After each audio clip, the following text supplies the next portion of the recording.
Now that Biogen's aducanumab has been approved on a conditional basis, there are some concerns about the drug itself. Certainly it is exciting as the first potential disease-modifying treatment to have this new treatment option for patients, but there are three challenges that will exist in the marketplace. The first is around logistics. Right now, there's potentially 6 million patients who are eligible for treatment, with a number that's going to increase dramatically over the years. The baby boomers are all aging, and there may be potentially another million new patients every year eligible for treatment.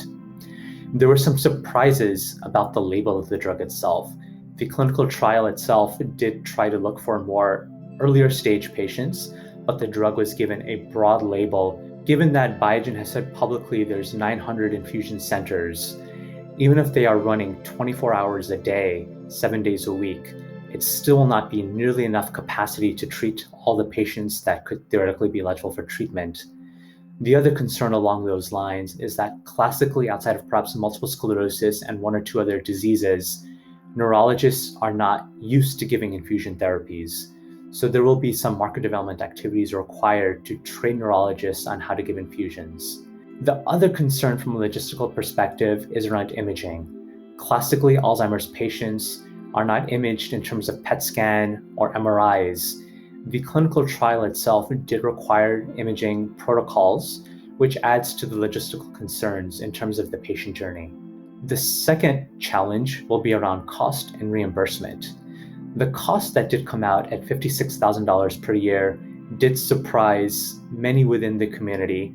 Even the Alzheimer's Association, who had been a big supporter of getting the drug approved, they did come out and say that they thought the drug was too expensive. Right now, imaging is not typically reimbursed for Alzheimer's. So adding to the cost would be the imaging required to deliver the drug itself. So some concerns around there may be educated by potentially a pay-for-performance model.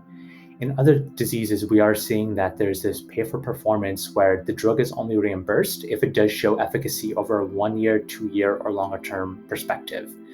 Biogen has already said that they're in discussions with Cigna about a pay-for-performance model, but not adopted broadly yet. There's been some thoughts whether Medicare should also, from a CMS perspective, look at a pay-for-performance model as well. The third challenge is around the conditional approval.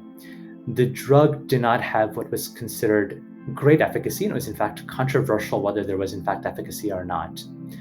Biogen is required to do a conditional follow-on trial to get full approval. This will be a phase 4 trial that will last potentially up to 9 years. Over the next 9 years, you may see two facts.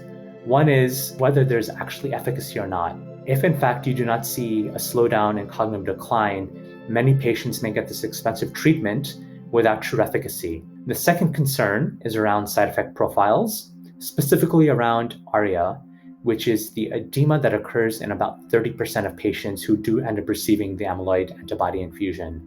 So certainly from a conditional approval, there are concerns still about whether it will be safe and efficacious for patients. So three major challenges in terms of delivering this drug for patients that do exist moving forward.